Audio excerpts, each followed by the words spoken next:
Gonna throw together a shop update video here. As you know from the last one, I made a trip to Kansas. So last Saturday, I loaded that classic Ford camper onto my trailer, and then very late Sunday or early Monday morning, I left to go to Kansas and delivered the trailer to the guy just the other side of Kansas City.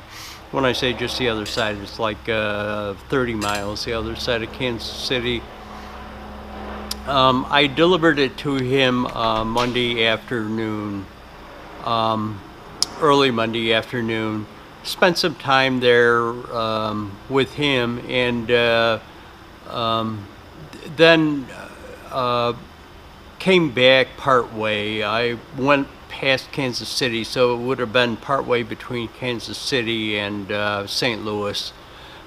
Spent the night. Well, I got there in the afternoon, late afternoon, and left early. So I left at midnight from the hotel, which is another story. It was a piece of junk, a Motel 6, and I've never stayed in a worse place in my life. But anyways,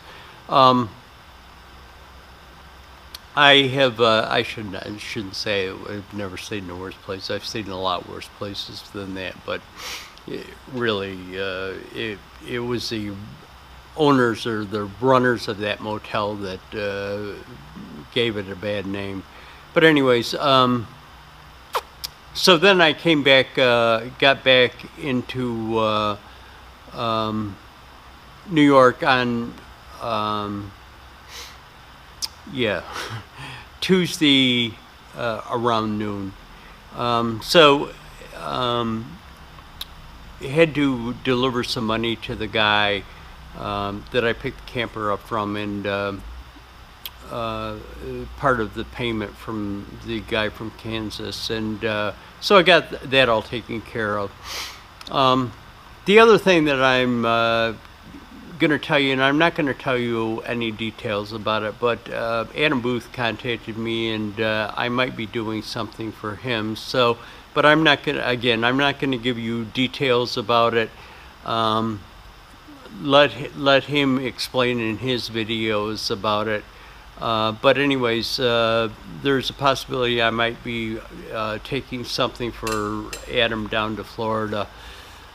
I've put some, did a little work on the drill press while I was kind of standing around here waiting for somebody to take care of a truck. But I did a little work on the drill press. So what I did is threw some paint on there and discussed that paint that was probably originally on that drill press, and kind of looking for some viewer feedback on to what you kind of think the paint should be for the drill press. I put some sample colors on it, onto the base of it, and looking for some feedback as to what the colors should be. The other thing is that I've got some tractor video in the can, and I've got some things that I've got to be doing this morning. This is Thursday morning. There's some things that I've got to be doing, taking care of, but today, this afternoon, I'm going to start working on getting that 3-point hitch off again. So there will be a tractor video coming out tomorrow on it. So stay tuned for that. I've got some other things that I'm throwing into this little shop update, but regarding those drill bits and drains and stuff, but you'll see it. So stay tuned. I'm not going to show you a lot of this, but this is I'm taking the second batch of those drill bits out of the vapor rust and just wiping them down. Now what I've done over here is the ones that I had done previously and shown you previously. I cleaned up that little bin that these things came in just for a temporary storage thing. Washed it out and then sprayed some WD-40 in the bottom of it so that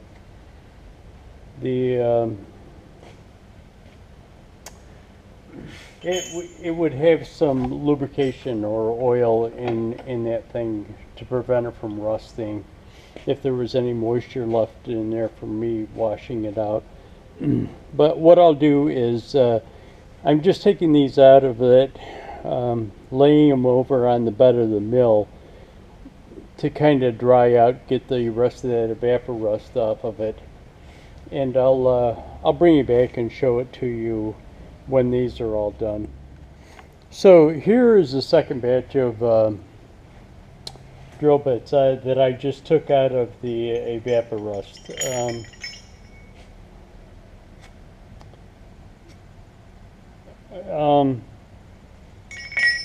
24 of them here. Now some of them are kind of in a little bit of bad shape. I mean, these still could be used. That's sharp. It's nicked up. Probably where somebody ran it through a hole and nicked the sides of it. Probably trying to enlarge the hole. But basically they're in fairly good shape. One taper reducer too.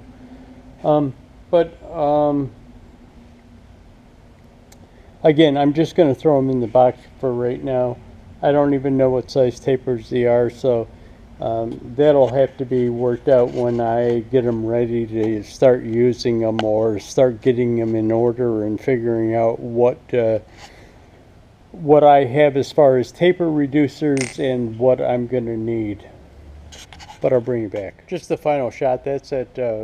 Here they all are in that box. And again, I shot some WD-40 into the bottom of that container after I washed it out, just to keep condensation and stuff from rusting the bottoms of them. What I'll do is I'm going to put them over with the other drill bits that I have. Those what Keith Rucker called core, tapered core bits, but I'm going to research that fact, even though I have no reason to doubt Keith's validity in calling them cores, but I've never seen or heard that called that before. So I'll gonna just throw a little WD-40 on these, put them over with the other ones until I come up with an organization bin to sort out all of the bits and those cores and everything like that next to the drill press. One of the things that I need to do now that I'm back from Kansas is I have that drain over by where I built the rack. The landlord had covered this part of the drain with plywood, and when I drove the forklift over at one time, it collapsed, it broke and went in there. But one of the things that I've got to do is fix this, and I do have some grating that he pulled out of another area that will fit in there. I mean, I think it's lacking a couple of inches, but I might be able to move it down, the existing grating down, to fill in that couple of inches. I also have that material left over from when I built the grates for him. So one way or the other, I've got to take care of that. I just don't want anybody stepping in that or falling, twisting an ankle or something in that broken plywood. And I don't really want to repair the plywood because that isn't a good fix for that. But I'll let you know what I'm going to do. I'm going to pull out that plywood, see what I've got. Okay, there. So what I did is I take that plywood out of there. Now what happens is the shelf edges, there's concrete shelf edges that were originally built on this, and as you can see, it's very unstable because some of the, well, to begin with, that piece of grating is kind of curved up. But that's not the main reason why it's doing that. It's because of the shelf edges. In a lot of places, they're gone. They're just non-existent anymore. And I kind of think is, if you can see down there, there's a piece of angle iron that somebody's put in there. And I don't think that was original to the shelf. I think somebody put angle iron in there because the concrete shelves broke out, and they tried to patch it over by putting angle iron in there, which only rusted out over time. So what I did is I was able to fit them two in there. As you can see, that one overlaps, but it overlaps for a good reason, because if it wasn't overlapped like that, it would probably it's so deformed that it would be terrible. So what I'm going to do is I just put these things in there temporarily. I'm not going to leave it like that. I'm going to talk to him, and what I would like to do is kind of reform this up. What I did after I took that plywood out of there, I took a scraper and cleaned out the bottom. And the bottom of the trench actually is pretty good condition. There was a lot of dirt on it, but maybe what I'd like to do is take some plywood and kind of reform that trench a little narrower, and maybe kind of re-pour it. Fix this thing at the same time, and then make narrower grates out of that material that I have, that will fit into the new shelves that I would form up. But yeah, I'd have to see from, if he's willing to do that. Yeah, I'd have to see if he's willing to do that. It'd be probably pretty expensive to do that, and yeah, let me talk to him and see what we can do. But anyways, this is a temporary fix. I was just working on this drill press. Had a guy here that was screwing around with his truck, so while he was doing that, I was just kind of working on this. Got the tables freed up. Not that I don't think they were bound up that bad. And this one, I got it to move up and down. I'm going to have to come up with some kind of a crank for this thing.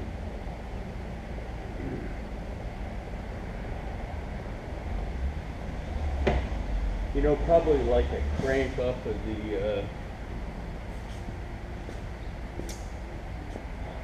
off of like a mill for the knee. And this one, I also got the had to move up and down. But so what I'm going to do is just start cleaning it up. I'm going to try, I'm pretty sure that gray was the original color of the thing. But what I'm going to do is maybe put some sample colors on the bottom of it and see what I like best. Maybe I'll even post a video of it and see what the viewers think. But I'll bring it back. Okay, there's color samples on it. Gloss black, gray, flat black, red, blue, and then take into consideration that green too, which I really think the original color was gray. But there is if I go over to What I'll do is let me cut to, and I'll show you that where I sanded it off and feathered out the color pattern, and I'll show you something there. Here we are where I put the sander on and feathered it out. Originally, I kind of thought that black was the metal, but it's not the metal. As you can see, there's the metal there. Hopefully you can see it. There's a shining through there and there. So it looks like there was a black on it. Either a black or a very dark gray. Now, was that primer? And then the next coat is the gray, a light gray. And then over that was put a green, a darker green, and then this kind of looks like a white or a primer coat, a light gray primer coat in there, and then this green was put on. So this machine has definitely seen some colors, but I'm going to say if that black isn't a primer coat, that was probably the original color. You can't even tell here, over here it's a little more prevalent, whether it's black or a very dark gray. I'm not really sure, but it looks like that was the original color.